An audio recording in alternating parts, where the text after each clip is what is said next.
की केंद्रामध्ये केंद्र सरकार नसून व्यक्तिगत नावाने मोदी सरकार नावाचं सरकार जे चाललेलं आहे ते व्यक्तिगत नावाने केंद्राचं देशाचं सरकार म्हणून तिथं चालवत नाही। हुकुमशाही पद्धतीची वागणूक या देशामध्ये सर्वांना दिली जात आहे आणि म्हणून कुठल्याही प्रकारे सत्ता टिकली पाहिजे यासाठी त्यांची प्रयत्नांची पराकाष्ठा चालू आहे। लोकशाहीमध्ये तुम्हाला मेजॉरिटी 2 वेळा जनतेने दिली आणि ती मिळाल्यानंतर त्यांनी चांगल्या प्रकारचं कामकाज लोकांना जी आश्वासनं दिली त्या पद्धतीनं करणं अपेक्षित असताना की शेतकऱ्याला सांगितलं, सामान्य लोकांना सांगितलं तुमच्या खात्यामध्ये 15 लाख रुपये देऊ, त्यानंतर पुन्हा सांगितलं की शेतीमालाच्या उत्पन्न खर्चाच्या 2.5 पट भाव 2022 पर्यंत देण्याचं आश्वासन देखील त्यांनी दिलेलं होतं। मित्रांनो 2024 जरी चालू झालेला असेल तरी उत्पादन खर्च एवढा देखील बाजारभावात शेतकऱ्यांना मिळत नाही।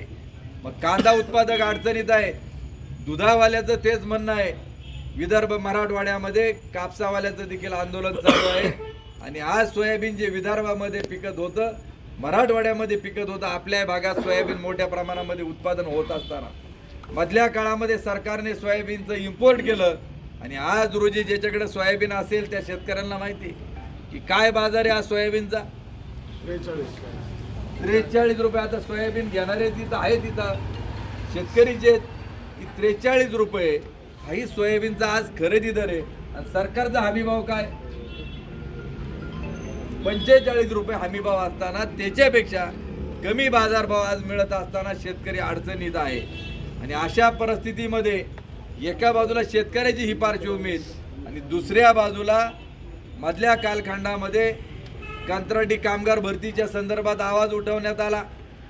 जी मुलं लोकसेवा आयोगाची परीक्षा देतात पेपर फुटीच्या संदर्भामध्ये आंदोलन करण्यात आलं आणि तशाच प्रकारे गेला महिना 2 महिने आमच्या अंगणवाडी सेविका या देखील राज्यातल्या सरकारने त्यांना न्याय मिळवण्याकरता रस्त्यावरती उतरल्या तरी सरकारने एकाही बाजूनी त्यांच्या बाजूनी निर्णय घेतला नाही।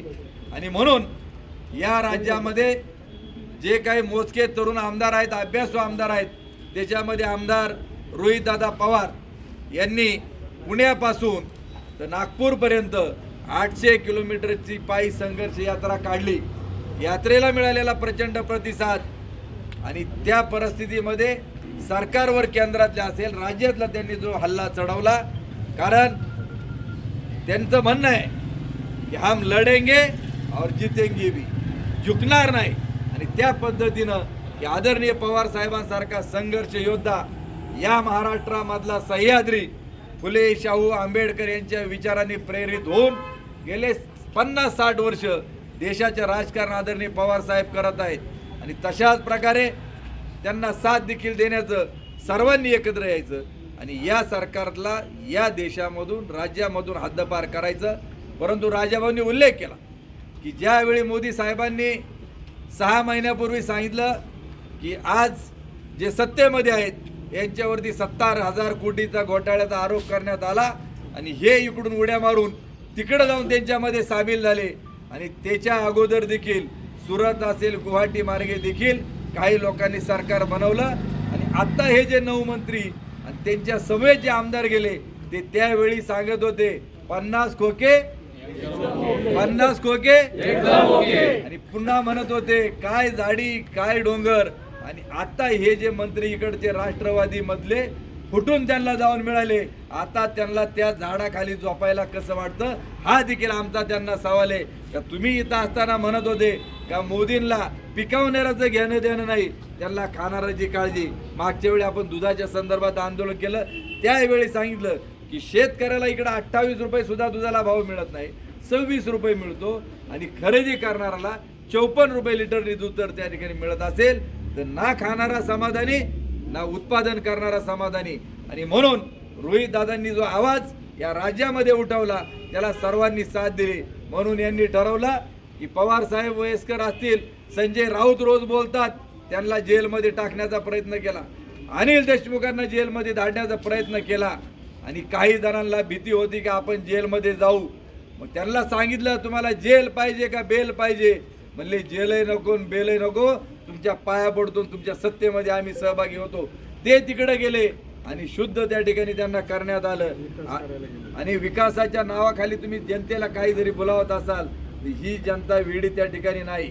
की हा तालुका हा लढणारांचा आहे, की ज्या बाबूगेनूने स्वाभिमानानं या देशाला स्वातंत्र्य मिळवण्याकरता आपल्या देहाचं बलिदान दिलं, त्या बाबूगेनूंची ही शूरभूमी. इथली जनता ही हटणारी नाही, लढणारे. हा इतिहास या तालुक्याचा आहे. आपण आपल्या आयुष्यात अनेक समस्यांनी त्रस्त आहात का? तर मग तुमचे प्रश्न अनेक आणि उत्तरे घ्यायची. 14 वर्षांचा अनुभव असलेल्या, अनेक पुरस्कार प्राप्त असलेल्या विद्या न्यूमरोलॉजी, रावण संहितेत ज्यांनी डॉक्टरेट मिळवली, टॅरो कार्ड, न्यूमरोलॉजी, वास्तुशास्त्र, रावण संहिता, हस्तरेषा, ज्योतिष व रेखी या माध्यमातून समस्यांचं समाधान करणारा एकमेव पर्याय विद्या न्यूमरोलॉजी. विना तोडफोड वास्तुशास्त्रावर काम करून किफायतशीर दरात 2000हून अधिक समाधानी कुटुंब. जुन्नर तालुक्यातील प्रथम ओरा स्कॅनर विशेष तज्ञ, मानाच्या पुरस्कारांच्या पुरस्कार सौ विद्या वाबळे. विद्या न्यूमरोलॉजी. आमचा पत्ता Dharmaraj plaza, office number 102, Pune Nashik highway, Narayan.